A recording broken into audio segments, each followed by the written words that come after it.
Kalau saudara mengalami pergumulan hidup yang berat, seakan-akan saudara mengalami duniamu kelam, tidak tahu apa yang harus diperbuat, pandanglah kepada Yesus. Coba dibaca Ibrani 12. Mulai ayat 3. Pandanglah, jangan memandang kelamnya, gelapnya pencobaan dalam hidupmu. Coba dibaca Ibrani 12 ayat 3 mulai. Iya. Beginilah firman Tuhan, ingatlah selalu akan Dia. Nah, Yesus adalah contoh teladan. Ini harus betul-betul menjadi menjadi pegangan. Selalu menjadi teladan cermin kita pandang Yesus. Ingatlah akan Dia selalu. Terus yang tekun menanggung bantahan yang sehebat itu terhadap dirinya dari pihak orang-orang berdosa. Nah, ya mulai dia nanti dari Getsemani disiksa terus. Via Dolorosa sampai naik di kayu salibnya.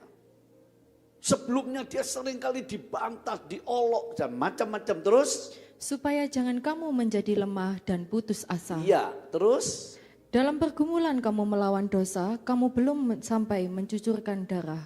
Dan sudah lupakah kamu akan nasihat yang berbicara kepada kamu seperti kepada anak-anak? Hai anakku, janganlah anggap enteng didikan Tuhan dan janganlah putus asa apabila engkau diperingatkannya. Nah, cukup. Jadi intinya Yesus menderita sampai taat di kayu salib itu pergumulan yang paling hebat. Dia memandang sukacita kemuliaan yang akan dia terima. Nah, jadi dalam hidup kita, kalau kita mengalami kesusahan yang berat dan lain sebagainya, pandanglah Yesus. Dalam Ibrani pasal 2, dia yang tidak berdosa dicobai supaya dia dapat menolong kita yang dalam pencobaan. Itu teknisnya, saudara. Itu solusinya. Kalau orang Kristen dalam percobaan putus asa, tawar hati, kecil kuasamu. Tidak akan menolong apa-apa. Malah kalau tidak hati-hati, iblis akan memanfaatkan kelemahan. Selain itu saudara, suasana malam di Getsemani ini menggambarkan dunia kita sekarang ini masuk pencobaan yang paling kelam dalam sejarah manusia. Saya ingatkan, tahun-tahun yang akan datang dunia nggak akan sadar sampai mereka menjerit kebingungan. Dunia akan masuk suasana Getsemani yang hebat. Tidak ada yang bisa nolong. Karena itu sudah diramalkan, dinubuatkan oleh firman Allah. Tadi pagi saya singgung. Menjelang Yesus datang, kita melihat mempengaruhi dunia. Yesus datang kembali itu ada saatnya. Ada urutannya. Dan ada pengaruhnya terhadap situasi dunia sebelum dia datang. Dunia akan masuk penderitaan yang paling mengerikan. Ada pemimpin dunia yang digambarkan kuda putih. Antikris yang akan membawa kesesatan dan sengsara, menipu umat manusia besar-besaran.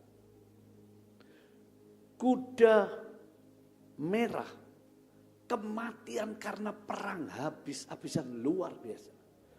Kuda hitam, kelaparan, depresi, saudara, inflasi besar-besaran seluruh dunia sehingga semua pakar akan bingung. Lalu kuda kuning campur hijau, dari semua itu kesesatan, peperangan, pembunuhan, penyakit, kelaparan campur jadi satu lalu meningkat frekuensi volumenya besar-besaran. Baru Tuhan datang. Jadi kita diingatkan kalau bicara saat Yesus di Getsemani itu bukan cuma saat dia mau disalib.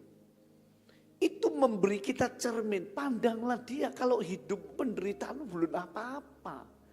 Dibanding penderitaannya. Kenapa harus selalu putus asa, tawar hati. Kenapa harus menggerutu? Kenapa harus jadi lemah? Juru selamatmu di depan memberi contoh itu. Dan itu ada kemuliaan. Jadi kalau kita ngalami seperti Yesus, itu ada baiknya apa? Untuk menyiapkan kita masuk rencana Allah. Kita ini belum sempurna. Jadi salah satu cara Tuhan membawa kita masuk ke kelaman. Sebab dari situ kita banyak belajar. Diproses. Nah dunia nanti diproses. Hebat-hebatan. Kita sudah diingatkan dulu. Nah gimana solusinya? Caranya menghadapi situasi dunia yang kelam. Hidup yang kelam. Tadi pujian terakhir gak janjian toh. Tetap percaya. Tetap percaya yang bagaimana? Kayak Sadrak, Mesak, Abednego tapi telitin. Dia bukan ngotot tetap percaya. Tapi hidupnya gak karuan. Bacaan yang teliti. Sadrak, Mesak, Abednego dia dalam kehendak Tuhan. Makanya Yesus kehendakmu yang jadi Bapa. Kalau seseorang dalam kehendak Tuhan, betul-betul dia senang melakukan kehendak Tuhan, gak ada yang bisa ngalahkan dia, gak ada. Pasti Tuhan tolong, pasti Tuhan pelihara, pasti Tuhan beri. Ini persoalannya. Lah masalahnya manusia ini gak senang kehendak Allah, senang kehendaknya sendiri. Bahkan kehendak iblis. Dan seterusnya. Ayo dibaca. Ibrani 10 ayat 7. Begini firman Tuhan. Ya. Lalu aku berkata, sungguh aku datang, dalam gulungan kitab ada tertulis tentang aku untuk melakukan kehendak-Mu ya Allahku. Nah, Yesus dalam hidupnya ada satu saja. Bukan berarti Yesus tidak punya kehendak. Dia punya tadi. Kalau boleh Bapak lalukan cawan, ini cawan apa? Cawan derita karena dosa manusia sedunia. Bukan main nanggung dosa seluruh dunia, bayangkan sejenak. Nanggung dosa sendiri cukup berat. Ya. Nah, tapi dinubuatkan aku datang, ayat sebelumnya Allah bilang, persembahan tidak ku kehendaki lagi, korban Taurat aku tidak kehendaki, korban binatang. Makanya orang Kristen mana ada korban binatang, nggak ada.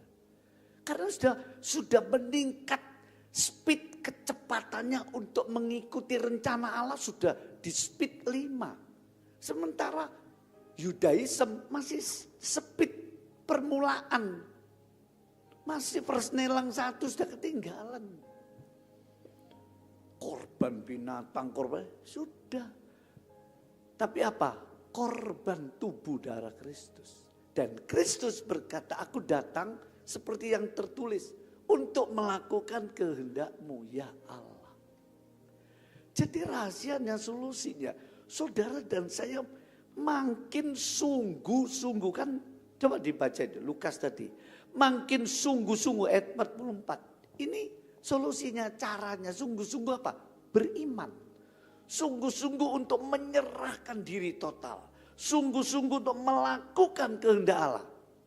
Aman gitu. Walaupun awalnya kelam kayak apa cobaan, gak akan bisa menghancurkan. Renungan.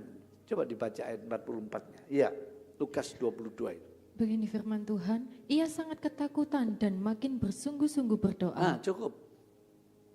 Makin bersungguh-sungguh ini yang orang Kristen harus punya, lakukan. Zaman akhir dunia akan masuk suasana Getsemani. Penderitaan hebat yang paling klimaks. Gak ada lagi sampai dunia ini hancur. Loh, kita gak bisa main-main di sini. Ini pasti akan terjadi tahun-tahun yang akan dilewati oleh peradaban manusia ini. Gak peduli bangsa yang hebat sampai orang, semua akan mengalami. Dari raja-raja sampai rakyat, semua alam pun malam semua. Nah sekarang orang Kristen diberitahu. Solusinya apa? Sungguh-sungguh beriman tadinya. Walaupun asal bersama engkau di sampingku. Bagaimana Tuhan mau di samping kita? Kalau kita nggak mau melakukan kehendak Tuhan, nggak bisa. Saudara beriman ngotot, tapi kalau nggak mau kan melakukan kehendak Allah, nggak bisa. Itu iman yang palsu. Gitu loh saudara. Jadi bersungguh-sungguh berdoa, bersungguh-sungguh dalam pertobatan, bersungguh-sungguh dalam penyerahan hidup, bersungguh-sungguh dalam mempercayai Tuhan, bersungguh-sungguh untuk melakukan kehendak Tuhan. Aman, Miss. Biar iblis ngamuk kayak apa, biar dunia menderu. Itu rahasianya. Renungannya, tambahi kesungguhan kita. Jangan malah kesungguhannya dikendorkan karena alasan ini, alasan itu. Kita masuk tipu daya iblis. Gampangnya kerohanianmu makin sungguh-sungguh itu aja. Kita mau apa? Mau apa? Ngumpulkan harta yang banyak, boleh-boleh aja, tidak jamin. Belajar sampai profesor, boleh, bagus, tidak jamin. Sandar siapa? Pindah ke luar negeri mau apa? Sama seluruh dunia akan mengalami masa kelam. Coba dibaca Yesaya 60 ayat 2. Yesaya 60 ayat 2 tadi pagi saya singgung. Ya, ayo. Lihat ini. Sebab sesungguhnya kegelapan menutupi bumi. Loh, ini lahiriah dan rohani ini. Akan terjadi perubahan alam yang besar-besaran yang gak pernah BMKG bisa meramalkan. Ya, terus? Dan kekelaman menutupi bangsa-bangsa. Coba ini. Terus? Tetapi terang Tuhan terbit atasmu. Dan kemuliaannya menjadi nyata atasmu. Kenapa terang Tuhan terbit dalam hidup orang percaya? Kemuliaannya. Karena berada dalam kehendak Tuhan. Itu tadi malaikat datang mengkuatkan poin keempat. Memperoleh kekuatan dan kemenangan. Kuncinya bersungguh-sungguh untuk melakukan kehendak Tuhan. Itu saudara. Tapi faktanya kehendak Tuhan sering diabaikan. Kehendak kita sendiri kita paksakan. Kan bodoh ini kita ini. Ngawur manusia ini. Oh, Tuhan sudah memberi kehendak. Saudara tak cerita dia. Awal pertama di sorga itu hanya ada satu kehendak. Di alam semesta, sorga, bumi, semua satu kehendak. Kehendak Allah. Lalu Tuhan itu entah apa sih tujuannya. Karena kasih itu memberi kebebasan. Kasih itu mempercayai. Tuhan sudah tahu nanti manusia jatuh dalam dosa, sudah ngerti. Tapi dia gak mundur, tak beri ciptaan guna kehendak bebas. Mulai dengan malaikat, tapi tanpa tubuh malaikat. Dia gak dicipta menurut rupa, teladan, gambar Allah, enggak. Dia makhluk yang hebat. Dalam pimpinan Lucifer, bayangkan, sepertiga malaikat di surga nurut dia, nurut kehendaknya. Nah, sejak itu ada dua kehendak. Kehendak Allah dan kehendak iblis. Makanya Yohanes 8 dibaca ayat 44. Kan Tuhan Yesus, kenapa Tuhan Yesus tahu? Oh, dia pernah di sorga kok. Dia ngerti sejarahnya pemberontakan di sorga. Yohanes 8 ayat 44. Beginilah firman Tuhan, iblislah yang menjadi bapamu dan kamu ingin melakukan keinginan-keinginan bapamu. Keinginan sama dengan kehendak. Cukup. Jadi dia pertama kali, aku enggak mau ikuti kehendak Allah, aku mau kehendakku sendiri. Itu dalam Yesaya 14. Aku mau naik, menyamai yang maha tinggi. Aku mau duduk. Kan kehendaknya sendiri. Sejak itu, di seluruh surga sampai bumi ada dua kehendak. Kehendak Allah, kehendak iblis. Manusia diciptakan juga digoda. Adam punya kehendak sendiri, Hawa kehendak sendiri. Sejak itu ada tiga kehendak. Kehendak Allah, kehendak iblis, kehendak manusia. Punya anak Adam. miliaran kehendak hari ini. Makanya timbul perpecahan segala karena kehendak ini. Mana bisa disatukan? Kehendaknya makin banyak, ruwet. Nah, Tuhan pelan-pelan mengembalikan. Nanti seluruh bumi satu kehendak.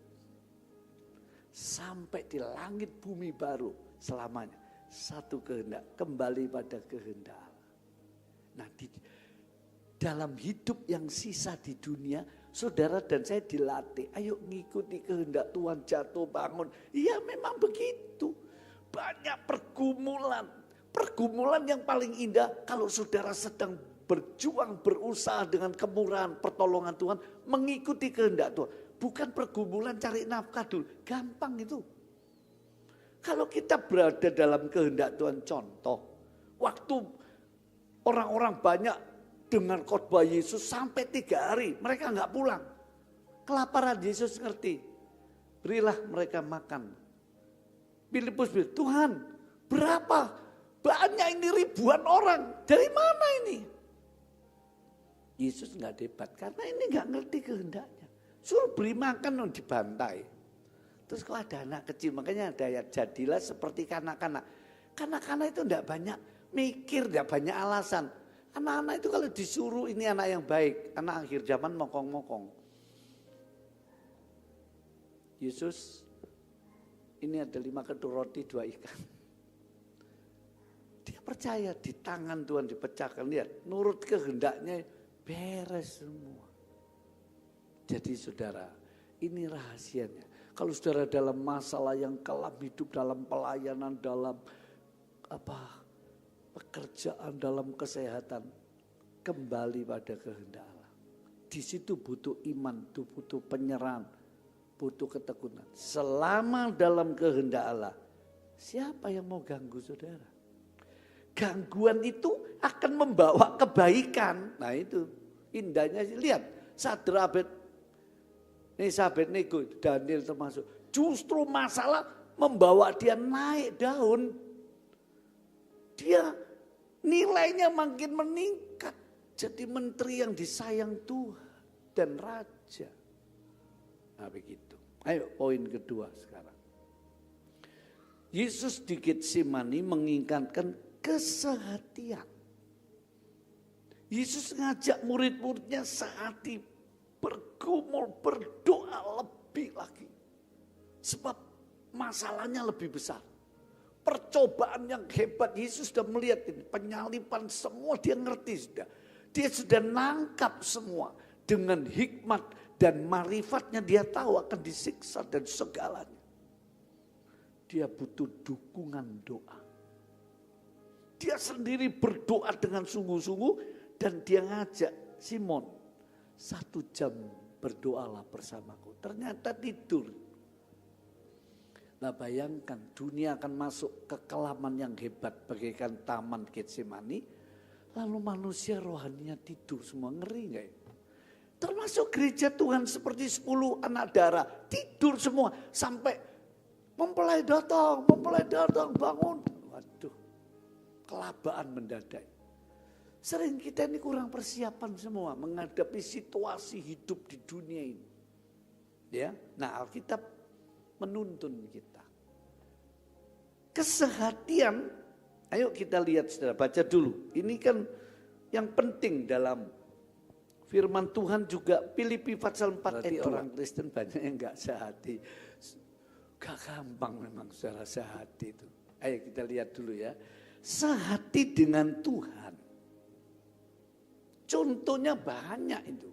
Tapi di Lukas 22, Yesus dalam keadaan manusia, kalau boleh Bapa, mulai enggak sehati. Tapi bukan kehendakku yang jadi, sampai 3 kali loh. Biar kehendakmu yang jadi. Yesus menyamakan kesehatian, sepikir sehati dengan Bapaknya. Ini rahasianya. Jadi kita sehati dalam hal apa saudaraku? Ya dengan Tuhan dulu. Ini kunci yang pertama. Kemudian dengan semua jemaat. Kalau saudara kepingin tahu di surat Korintus. Paulus banyak nasihat di jemaat Korintus. Dengan keluarga. Ya, dengan keluarga. Saudara, itu penting. Ada ayat dalam surat Efesus. Dengan teman, kalau dengan keluarga saya ambil contoh kejadian. Nuh bersama anak dan menantunya sehati buat kapal. Beda dengan keluarganya Lut. Waktu mau keluar dari Sodom, menantunya enggak mau. Lut terpaksa keluar dengan 2 anak perempuannya. Lalu enggak karuan-karuan. Nah, jadi kesehatian itu penting. Kalau enggak ada kesehatian, kacau balau loh. Keluarga, gereja. Jadi Nuh itu contoh. Kalau sehati dalam jemaat punya program. Mesti sehati. Saudara pikir, saya enggak ikut. Harusnya tidak boleh loh. Karena ketidaksehatian seseorang, kalau dia jemaat, itu seperti tangan mau jalan sendiri. Akan medeni, nakutkan. Mesti sehati, seirama. Mau tidak mau, ini cara Tuhan mengajari jemaat. Berjemaat itu sehati, sepikir. Bahkan kalau saudara teliti, satu suara. Enggak boleh banyak. Nah, kan ini proses ini. Jadi kesehatian dengan Tuhan dalam berjemaat, dalam berkeluarga Nuh, dalam berjemaat itu surat Korintus Paulus banyak meneguri. Ya dengan teman siapa? Daud dan Yonatan. Luar biasa itu, cocok sekali. 1 anak raja, 1 anak gembala miskin. Gak pandang bulu, sehati, hebat.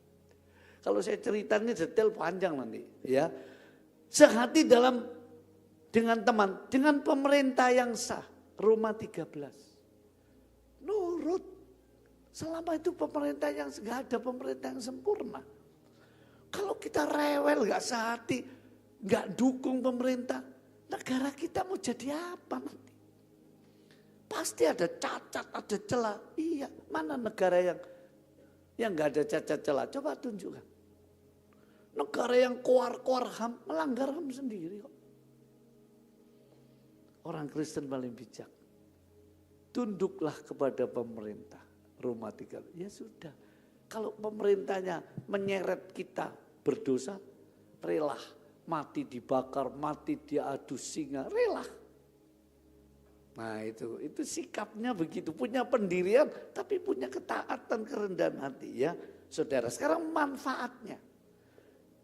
Kita ingat dan caranya bagaimana gitu loh. Supaya bisa sehati, kita lihat dulu manfaatnya.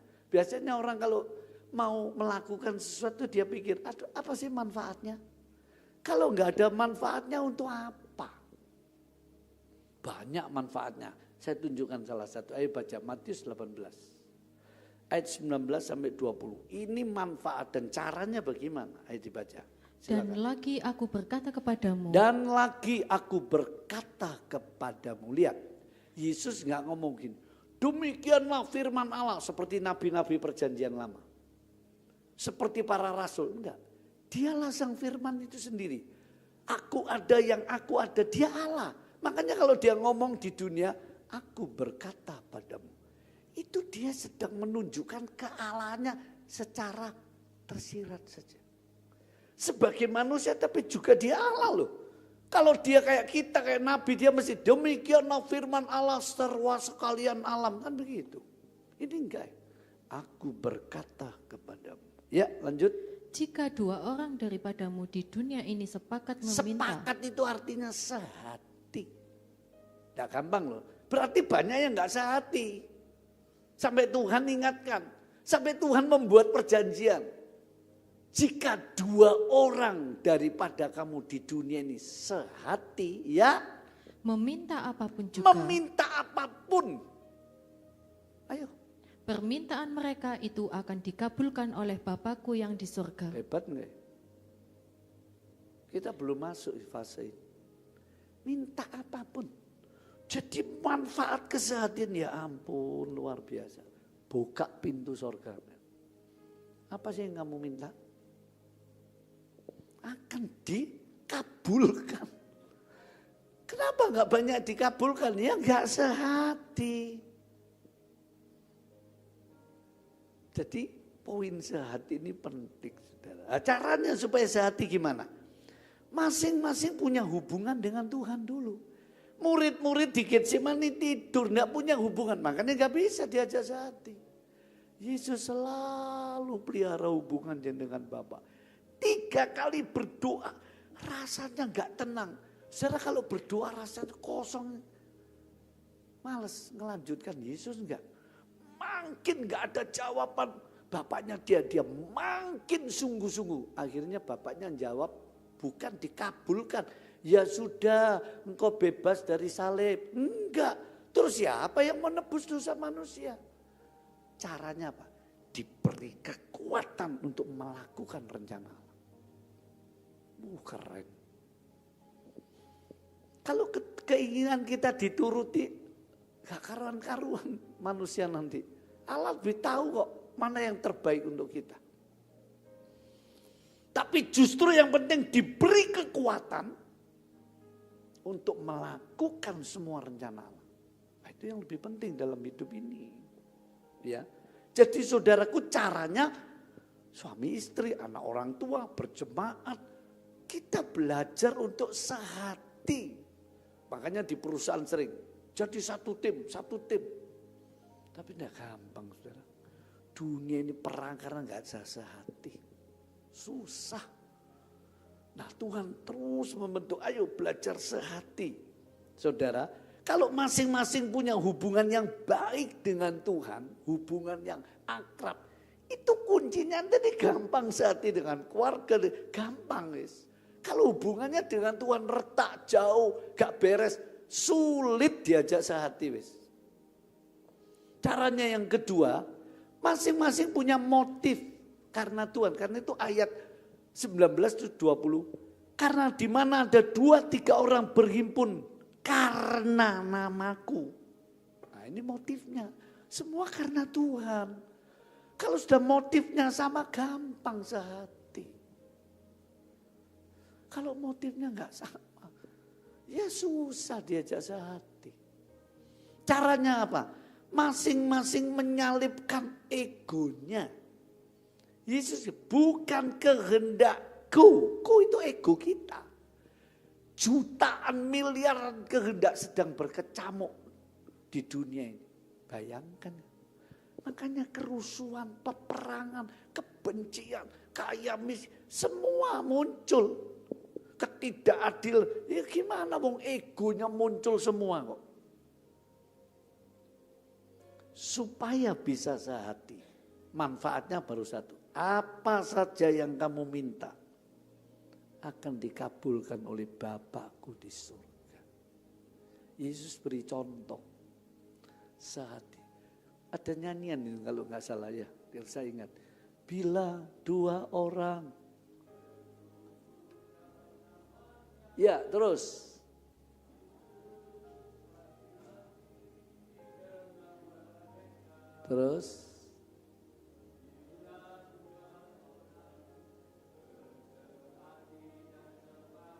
Terus minta apa saja pasti dia beri. Ayat ini yang dinyanyikan.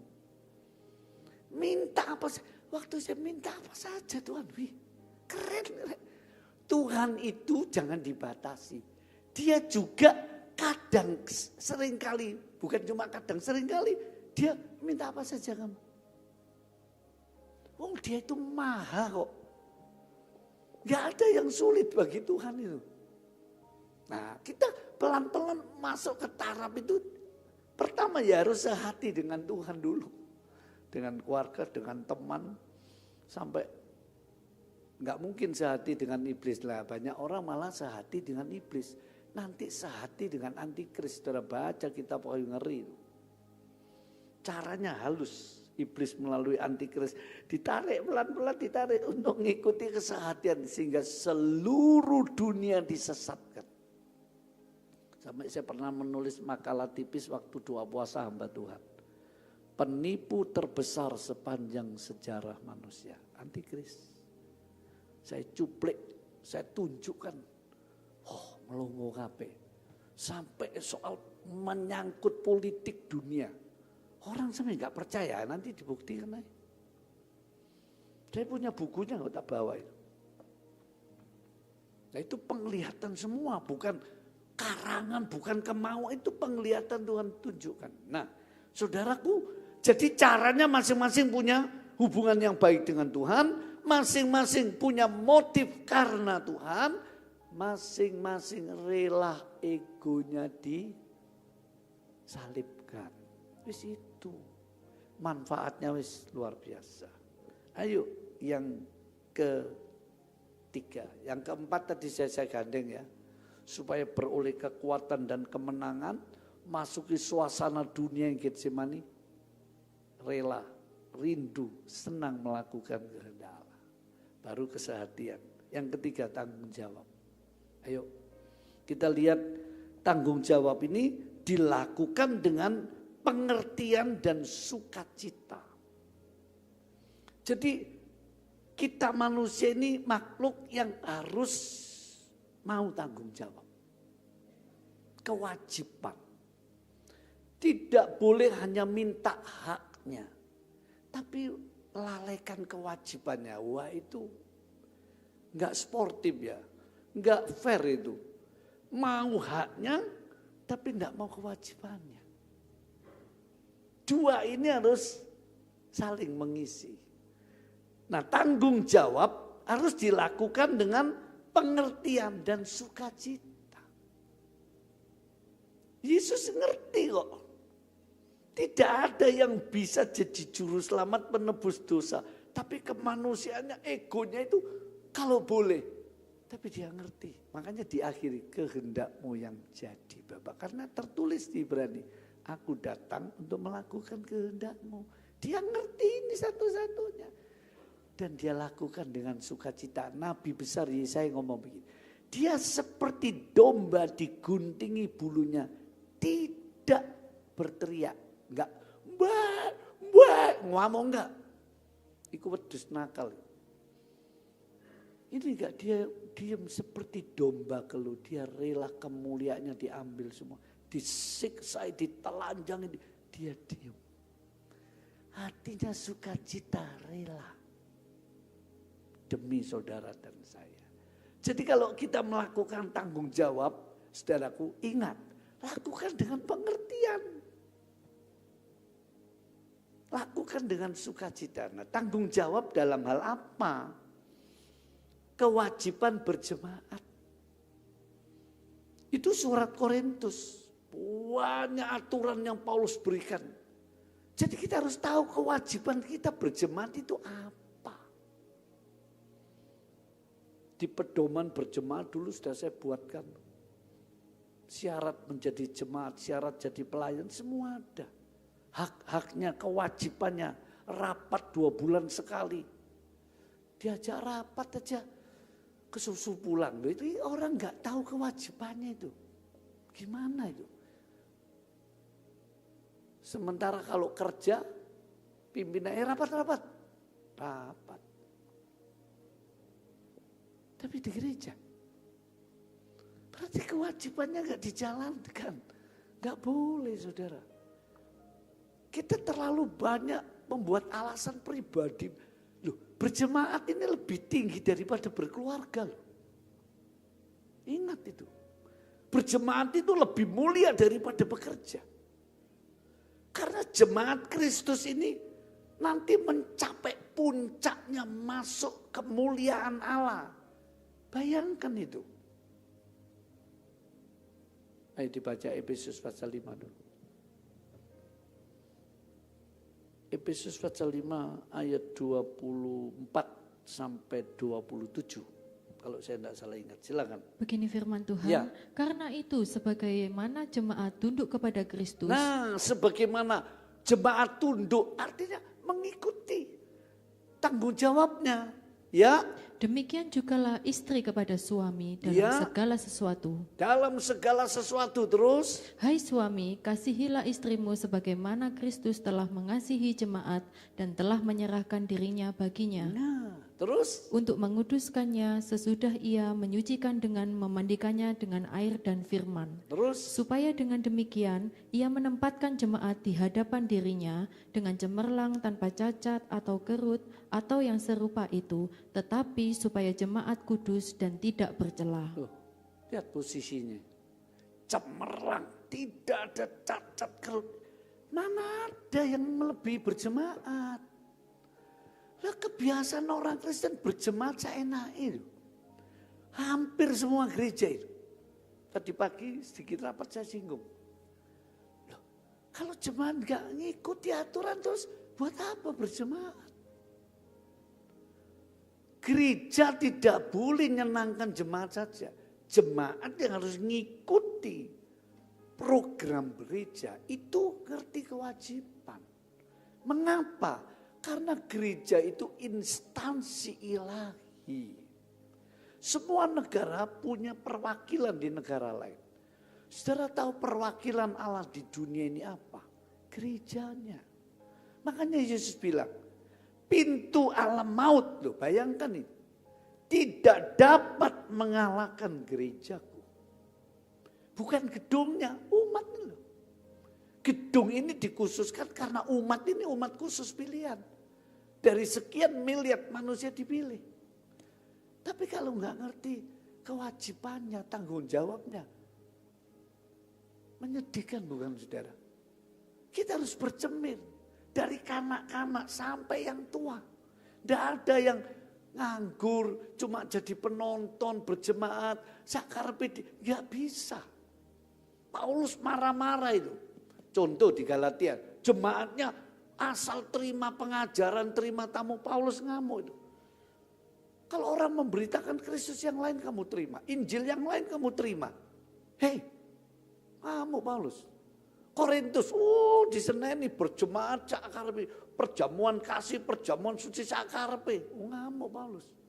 Kenapa? Bukan dia marah-marah kayak orang kesetanan, bukan. Dia sedang mengajari umat Tuhan tahu kewajibannya. Nanti Tuhan beri hak-haknya. Ya. Berkeluarga itu dalam Efesus, tanggung jawab lain, tanggung jawab belajar. Bekerja juga, di sekolah belajar harus tahu tanggung jawab. Kalau mau pinter ya mau belajar dengan tanggung jawab. Gimana diajari ilmu tapi masuk kiri keluar kanan. Saya sering tanya berapa orang. Khotbah yang lalu temanya apa? Temanya aja gak inget. Gimana nih belajar? Sekolah, kertasnya kemarin kaum muda yang lulus-lulus saya kasih salam. Tapi saya ingatkan. Ijazah itu cuma kertas. Kalau kamu enggak punya skill, enggak punya pengalaman, susah. Bukan enggak penting, sangat penting. Tapi itu bukan satu-satunya. Malah sekarang itu ada tes psikologis. Mau kerja di tes kejiwaan. Oh hari ini gak kenaan nih. Gak diterima saudara. Walaupun nilaimu 9. Gak terima. Makanya kalau mau ngelamar kerja tanya orang psikologis. Ya apa kok aku kokon gambar gini. Jawabku ya apa. Keliru jawab ditolak saudara. Repot. Zaman dulu gak ada. Sekarang ngerti. Sebab karakter kita mempengaruhi bekerja. Nah waktu kita belajar harus tahu kewajiban kita ini belajar memang. Belajar secara resmi, belajar autodidak, belajar dari dalam keluarga. Makanya ada kitab Amsal, kitab penuh nasihat. Nah gitu ya. Sampai Salomo bilang orang bijak menyenangi nasihat. Orang bodoh mengabaikan nasihat. Nah, itu. Jadi kewajiban berjemaat, kewajiban berkeluarga, kewajiban belajar, kewajiban bekerja itu surat Tesalonika sampai Paulus ngomong gini. Yang tidak mau kerja jangan makan. Sampai begitu saudara ya. Lah ini kewajibannya bekerja. Jangan malas-malas. Kita dapat tantangan yang rajin kerja aja setengah mati kok dapat penghasilan. Ya. Ya. Terus berbuat baik. Kewajiban kita berbuat baik. Ayo Galatia pasal 6 ayat 9, 10. Ya. Ini contoh-contoh ada yang tak bacakan ayat, cuma kitabnya ada juga gitu aja ya. Ayo Galatia pasal 6 ayat 9, 10. Silakan. Janganlah kita jemu-jemu berbuat baik. Nah, ayo biasanya jemu. Oh, pokoknya alasannya banyak. Jangan jemu. Karena ini kewajiban kita orang Kristen. Terus? Karena apabila sudah datang waktunya, Nah, ada waktunya. Sabar, tunggu. Terus? kita akan menuai jika kita tidak menjadi lemah. Nah, tuanya jadi mundur karena kita pernah lemah, pernah rewel, pernah mogok. Tuanya mundur. Terus? Karena itu, selama masih ada kesempatan bagi kita, marilah kita berbuat baik kepada semua orang, tetapi terutama kepada kawan-kawan kita seiman. Nah itu tadi pagi rapat. Sosial pertama kepada keuangan gereja. Urutannya gini, pertama untuk penggembalaan. Ini gereja kita, siapa yang mau tanggung jawab? Kewajibannya siapa kalau enggak kita? Kita yang ngerasa noase, bangku nih, sound system, musik. Nah kalau kita enggak punya kewajiban, terus apa sih mikir no gereja ini? Kan gitu. Pengembalaan terus berlanjut penginjilan. Harus mau peduli, gereja kirim. Penginjil kan enggak punya jemaat. Perpuluhan saya sisihkan tuh hamba-hamba Tuhan. Itu penginjil. Saya baru pun secukupnya sesuai kemampuan. Kalau perpuluhan saya ratusan juta, wis gampang. Kalau enggak terus gimana? Nuntut, enggak bisa. Beda loh, Katolik, Protestan, aliran Pantekosta, jangan disamakan. Karena kalau aliran Pantekosta itu awalnya ngerintis, makanya disebut founding father. Mati hidupnya dia. Kalau enggak Tuhan yang suruh dia enggak bisa. Enggak akan kuat. Kalau dipanggil Tuhan pasti itu. Dipelihara Tuhan. Nah itu. Jadi penggembalaan itu jangka panjang. Sampai matinya jemaat itu. Sampai Tuhan datang kalau masih hidup. Lalu penginjilan. Baru sosial. Makanya waktu Yesus diurapi dengan wanita. Minyak wangi. Bukan diurapkan di kakinya. Yudas Iskariot itu, bendahara itu. Ini kenapa pemborosan minyak ini mahal ini. Lebih baik dikasihkan, dijual, dikasihkan orang miskin. Yesus nggak, oh iya benar-benar sosial. Enggak. Jangan jadi Injil sosial melulu. Melulu. Banyak orang mementingkan sosial. Yes, penting.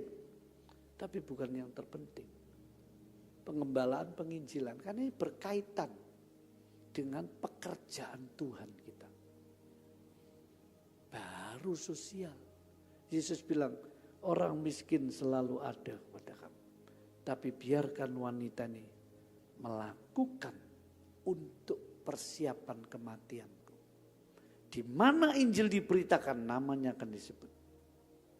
Jelas toh, tingkatannya beda. Lah banyak orang gak mau ngerti itu. Pikir kalau sosial, wah untuk sesama manusia.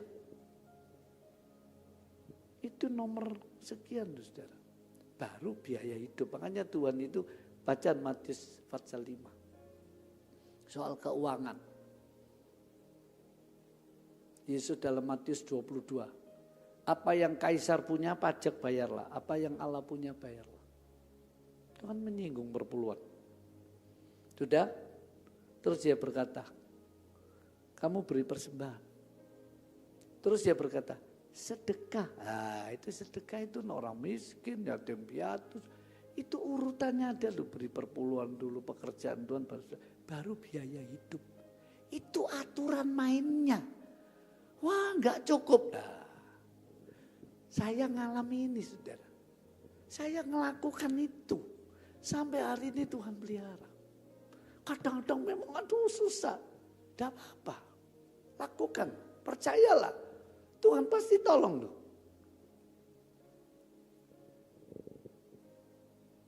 Ya. Nah, puji nama Tuhan. Itu kewajibannya apa lagi? Ber-PI, ayo ini ber-PI saudara. Jumlah jemaat supaya bertambah. Kalau enggak mau ber-PI terus gimana itu? Malu untuk mempromosikan gerejanya, malu untuk cari jiwa menangkan buat kerajaan Allah. Ayo coba dibaca ayatnya ya. 1 Korintus 9 ayat 16, satu ayat saja. 1 Korintus 9 ayat 16, silakan. Begini firman Tuhan, karena jika aku memberitakan Injil, aku tidak mempunyai alasan untuk memegahkan diri. Nah ini kewajiban. Jikalau aku tidak memberitakan Injil, menangkan jiwa. Kalau saudara baca ayat selanjutnya. Aku menjadi orang seperti tidak bertorat. Supaya aku memenangkan mereka bagi Kristus. Jadi ini kewajiban panggilan yang mulia. Jangan saudara mati gak pernah bawa jiwa. Menyedihkan loh. Kaget kita nanti di sana. Ditanya berapa jiwa yang kamu bawa.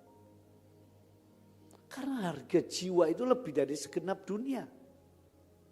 Sampai ada ayat. Jikalau satu orang berdosa bertobat, beribu-ribu malaikat di surga bersorak. Saya cari ayat. Jikalau ada penemuan mobil yang canggih, malaikat jingkrak-jingkrak, enggak ada. Dan ini dunia enggak ngerti. Orang Kristen yang dipanggil. Ayo, jangan mikirkan hanya hidupmu di dunia. Itu Tuhan sudah tahu, ngerti kok. Memang kerja keras, belajar yang baik wajib. Tapi ada memberitakan Injil sambil berbuat baik. Kalau saudara memberitakan Injil, katanya Paulus, aku tidak mempunyai alasan untuk bermegah diri. Sebab itu kewajiban kita yang mulia. Terus sebab itu Adalah keharusan bagiku. loh, harus. Terus Celakalah aku jika aku tidak memberitakan Injil. ditambah kata celaka. Ayo renungkan. 300 jiwa salam. Kalau nggak ada yang bergerak gimana? Saudara cuma main musik saja. Jalankan kantongan kolektor saja. Ngatur ini itu cuma itu. Itu berjemaat. Bergereja. Penginjilan lain. Banyak jiwa yang belum selamat. Caranya ada 3. 1, berdoalah. Kalau Selasa itu tangisi jiwa-jiwa. Supaya Tuhan kirim. Mintalah kepada yang empunya, Tuhan yang punya. Supaya Tuhan memanggil jiwa. 2. Nomor 1, to pray. Aku berdoa untuk jiwa-jiwa. To give. Korban untuk penginjilan. Supaya banyak jiwa. Ada yang mau cari jiwa. Loh. Kan gitu. Baru to go, pergi. Ayo kunjungi pelan-pelan. Bimbing sampai terima Yesus. Sampai jadi jemaat Tuhan. Loh kan begitu. Kalau satu orang bawa 1 jiwa dalam setahun. Masa gak mungkin? Mungkin, sangat mungkin itu. Kalau kita niat betul. 1 orang 1 saja. Penuh ini tempat sudah. Dan gak bawa Malah di gereja bentur-benturan. Di gereja ngambekan. Aduh, akhir zaman kok gitu ya. Gimana? Bawa jiwa, itu kewajibanmu yang mulia. Kamu mati gak ditanya, lain-lain ditanya. Berapa jiwa? Sama dengan pimpinlah niat hamba membawa jiwa padamu. Wis jangan bingung cara. Roh Kudus pimpinan, nanti kan sudah dipakai menangkan jiwa. To go, pergi. To pray, to give, 3 itu. Minimal salah 1. Tapi harusnya 3. Nah ini kewajiban. Terus bagian terakhir ini kewajiban. Kewajiban apa? Persembahan. Saya dulu kalau bicara keuangan, saya agak malu saudara. Karena motif saya jadi hamba Tuhan tidak cari duit kok. Saya selalu doktrin diri saya, enggak, aku enggak. Aku mau cari duit, aku kerja saja. Dulu saya ditawari banyak kerjaan di pabrik bentul. diajak adik saya di Merpati Airline, diajak kakak saya jadi pelukis, dibayari saya terus. Sabtu Minggu saya pray, Senin sampai Jumat kerja bayari. Sabtu Minggu kue layanan no gereja, kan enak, saya nggak mau, saya full time terus. 55 tahun non-stop ya. Ini bukan mau membanggakan diri, saya beri contoh. Saya punya kekurangan, tapi persembahan, perpuluhan saya selalu belajar taat. Bahkan saya ngomong sama istri saya, 20% beri, bukan 10. Kita masuk perjanjian baru. Ya, ayo dibaca. 2 Korintus 9 ayat 1 sampai 7. Ini tentang persembahan. Ya. Begini Pemain firman musik Tuhan, naik saja. Ayo. pengumpulan uang untuk Yerusalem. Iya. Tentang pelayanan kepada orang-orang kudus tidak perlu lagi aku menuliskannya kepada kamu. Ya, pemain musik silakan. Terus? Aku telah tahu kerelaan hatimu tentang mana aku megahkan kamu kepada orang-orang Makedonia. Kataku, Akaya sudah siap sedia sejak tahun yang lampau. Tuh, semua persembahan dipersiapkan itu. Terus? Dan kegiatanmu telah menjadi perangsang bagi banyak orang. Nah, jangan melemahkan orang lain. Jangan. Kalau suami mau memberi istri dukung, sebaliknya begitu.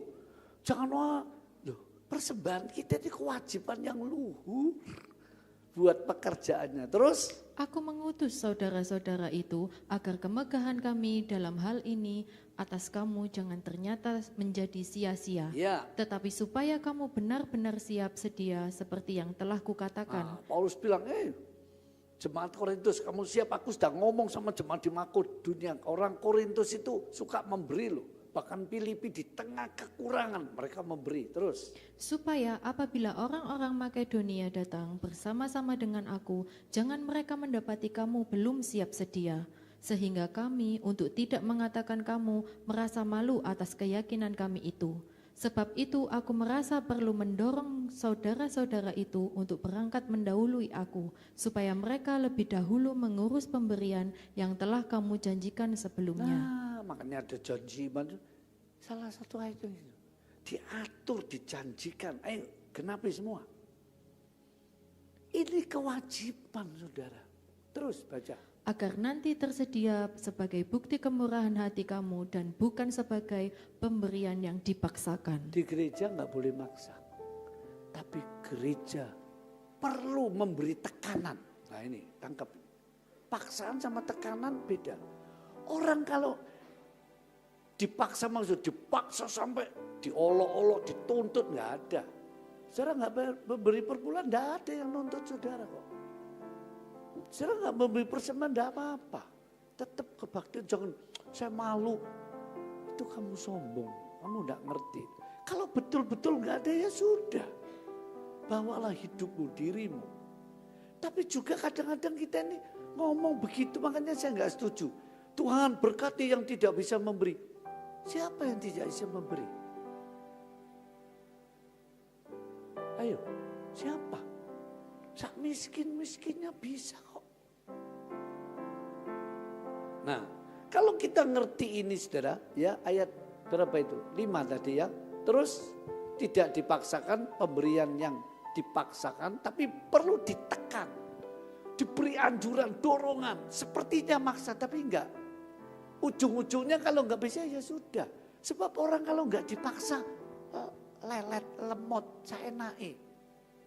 Semua itu butuh tekanan, pressure, paksaan. Supaya kita mau didorong. Tapi jangan dipaksa dengan ancaman, enggak perlu. Karena ini mulia persembahan ini. Lanjutkan sampai ayat 7. Ya. Camkanlah ini, orang yang menabur sedikit akan menuai sedikit Nah, juga. sampai volumenya dibahas. Nabur sedikit, nuai sedikit ya masuk akal loh. Nandur kates cuma 1 batang, nuainya berapa biji. Nandur kates sak desa, nuainya trek-trekan. Tidak mau nabur. Terus? Dan orang yang menabur banyak akan menuai banyak juga. Camkanlah ini. Ayat 7. Hendaklah masing-masing memberikan menurut kerelaan hatinya, jangan dengan sedih hati atau karena paksaan, sebab Allah mengasihi orang yang memberi dengan sukacita. Jadi ini kewajiban memberi persembahan. Ayo jemaat. sadarilah. Poin ketiga ini ya, tanggung jawab dalam bidang ini tadi. Baru poin keempat sudah diberi kekuatan. Kalau kita melakukan kehendak Tuhan, sudahlah gak usah khawatir. Biar zaman ini mau kayak apa, biar ekonomi mau kayak apa, orang Kristen tetap menabur, tidak akan miskin. Justru kalau orang Kristen tidak ngikuti, bukan salahnya Tuhan loh. Bahasa kasarnya gobloknya kita. Peluang-peluang yang Tuhan beri, ajaran Tuhan kita abaikan kok. Nasib kita diabaikan sama Tuhan.